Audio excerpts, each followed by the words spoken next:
Why does the issue of modern trafficking matter to us today? Why should it matter to the church? Well, I first began to think about this when I met Anna, a young Croatian Muslim refugee that our church was supporting. She'd come to Chicago during the Bosnian and Croatian wars. Our church supported many refugees. There are many stories like Anna's, but I remember Anna, who had come to one of our Bible studies, crying and in a very quiet and I actually say ashamed voice, asked if God could possibly forgive her for the things that she had done. And she began to tell the story of how, as a refugee, she had been taken by soldiers and sexually raped and mistreated in many ways by many soldiers and passed back and forth between them all. As a result, she had felt dirty, unclean, unholy because of all of this, and wondered if God could forgive her or what her even place in life was anymore. The fact that she had internalized the evil of others and had taken within her own psyche, spirit, and heart the idea that somehow she was bad because she had been used like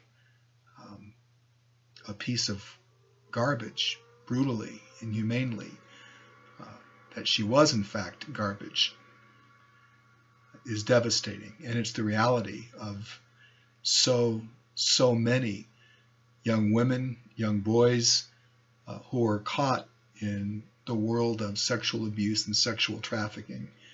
This is one of many cases, again, that I've heard as a pastor seeking to work with refugees. Anna is a miracle story. She made it to the United States. She made it into the realm of influence of a group of Christians who actually cared about her well-being, sought to provide for her safety and nurture and restoration through spiritual, economic, and emotional support.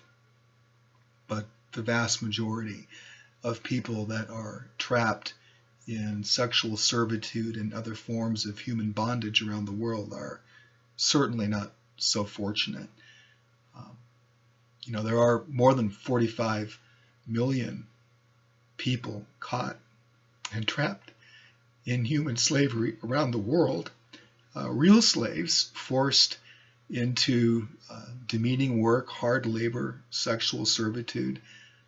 And by slave, I don't mean, as is so often misunderstood, at least in the United States, I don't mean people who work for substandard wages and who perhaps are in cultures where the expectation of children working is just the norm and all of that. I mean people who are captured or illegally kept in bondage or forced by the result of cultural standards and indebtedness, sometimes for generations, to be in human bondage, to be working against their will and against the laws of the land. Slaves, 45 million of them. Around the world, it's a huge problem. 60% of actually all the slaves that we know of in the world are centered around 5 countries. They're in Uzbekistan and Bangladesh, China, Pakistan, and India. But slavery permeates every nation, including the United States. I think the reason that in America we tend actually not perhaps to care in a deeper, significant way is because virtually nobody in America lives in a village or a shanty town where we are forced, as a result of our poverty and the economic situation in which we live, to actually be tempted to or even really sell one of our sons or daughters to a sex trafficker or to a slaveholder in order to have a resource to feed the rest of our starving children. None of us in America wake up in a refugee camp in a cot and notice that the girl that was sleeping next to us somehow mysteriously went missing in the night and never came back. I mean, we don't see these things, so we don't think about them and experience them in the way that is a reality for so much of the world and so many of the vulnerable people around the world. But we do benefit from human trafficking. Many of these slaves, in fact, then are forced to cultivate the crops that create the fruit and the coffee and the chocolate that we so enjoy, the cotton that we wear in our t-shirts, the shoes that we put on our feet, and the pornography that, of course, not you, but maybe somebody you know, watches in the middle of the night with unspeakable things. And so while Americans don't see visibly slavery all around us in terrible, insidious ways, many of us, perhaps most of us, benefit from it economically, which, of course, is an abhorrence to God and to conscience when one thinks about it for a moment. But even in the United States, there are slaves often out in the open and in our midst. The FBI says that there are over 50,000 people enslaved in the United States, despite it, of course, being illegal, despite significant work to secure borders from every direction.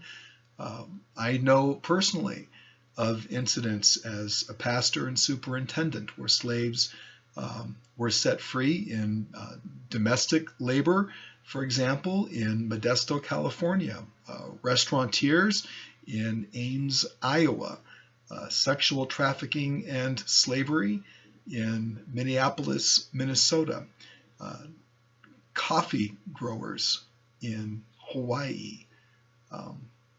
How can we not care?